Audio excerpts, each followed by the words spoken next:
everybody, it's Eric Pappenfuss. It's Friday, so it must be a buy day, and welcome to the art floor of Midtown Scholar, where we are going to have a special two-part ghost hunting edition of Buy Day Friday. Come with me. If you watch this show regularly, you know that it's about the books that come into our sort room on a daily or even weekly basis. And this past week, we had the most amazing house call in State College, Pennsylvania. We got a message on the phone that somebody was cleaning out an office building and they had uncovered hundreds of books on the occult. So of course we got in a car, we went right away to State College, Pennsylvania, and it turns out that it was the offices of the Paranormal Research Society of Penn State University. That's right, there were t-shirts. And somebody had come in and bought all the office furniture, and they'd even bought all the bookshelves, and they'd just simply taken the books, Kathy, and thrown them on the ground. And there on the ground, amongst these occult books, were all sorts of interesting things, from skulls to candles to this, which is an EMF, or a ghost hunting device.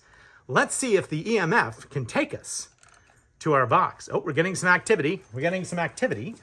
We're going all the way back. Now, there are so many books that we've created a new paranormal section here at Midtown Scholar with hundreds of books in it, all for your enjoyment. And here it is. Look at these books. Every one of these came out of the State College office.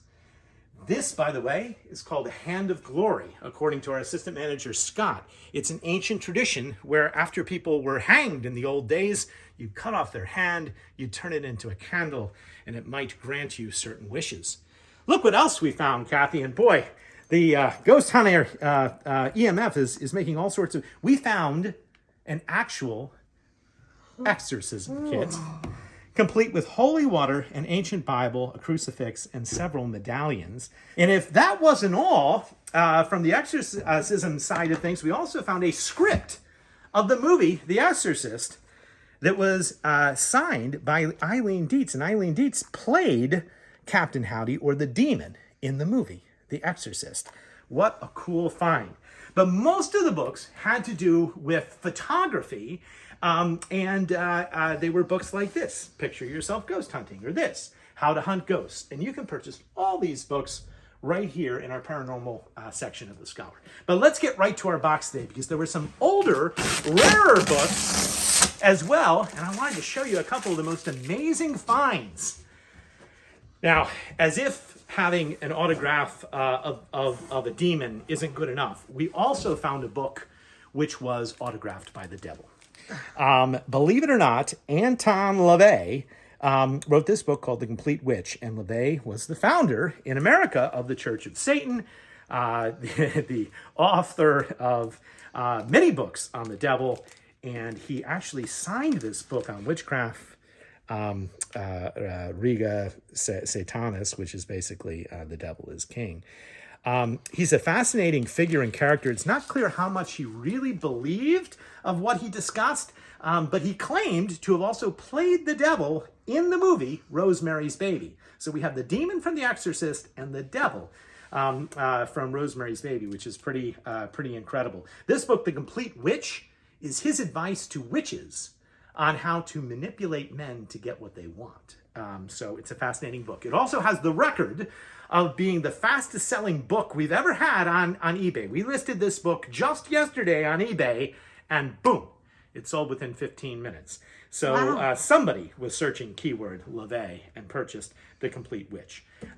The Exorcist kit and the script we'll have here in the shop for you to come by and purchase if you're interested. A couple older books that we found that are really interesting.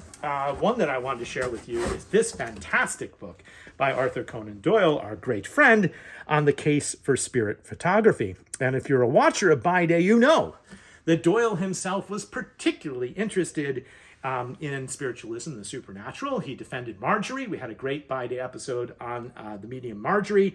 And this is an interesting book because it talks about photos which he was personally a part of that revealed images of ghosts. And it's sort of the precursor, the antecedent to the modern ghost hunting photography that we have today. Let me read you a little bit of Doyle's work. Now, Doyle, of course, best known for Sherlock Holmes, spent all the latter years of his life engaged in trying to defend spiritualism and debunk the debunkers. Here's something that he said. "We will now turn to the reproduction of faces, and I will give an instance where all the stock theories about changing or superposition of plates become untenable. At the annual meeting of the Society for the Study of Supernormal Pictures, I being present, a photograph of the members was taken in the normal way as a souvenir. As Hope was present, it was suggested that a second photograph be taken." He goes on and he describes it. "Lo and behold, at the very conference where Sir Arthur Conan Doyle was, they captured a ghost in the photography." And he reproduces it here in the book. So that's Doyle. And do you see the ghost, Kathy? Oh, in the photography, yeah. It may help if I turn Misty. this image this way. Whoa. And you look in the center. And Doyle was convinced that this was genuine. He was convinced that other spirit photography was genuine. And when we were going through the books, sort of digging through and finding these things, we also came across a stash of photographs, all of which purported to show ghosts. This is amusing because this looks like a cabinet card of Mary Todd Lincoln, and you can see the ghost of Lincoln in the background. And then there's just an example of ghost after ghost after ghost. Incidentally, what's interesting is that this book and the LaVey book and the third book I'm about to show you all came from Powell's Bookstore in Portland, Oregon, and were all ordered by the Paranormal Society, apparently for part of their research. And they must have had quite a collection at one point in time, but we were really, really happy to get them. I should also note that next week we will go in search of our own bookstore ghost, whose name we have affectionately given Seth, and we will take you to parts of this bookstore that you have never seen before. Again, this is a two-part episode of By Day. And we will search for Seth and look at some other books on ghost hunting again next week if you haven't already gotten enough. All right, we're going to end today with one final rare book on the paranormal, and this is a great one. This is a book called The Book of the Damned by Charles Fort. And I don't know if you know Charles Fort, Kathy, but oftentimes when things that happen in the world cannot be explained. Maybe they're anomalies, things ranging from, frogs falling from the air to things disappearing to mysterious objects being found on the ground.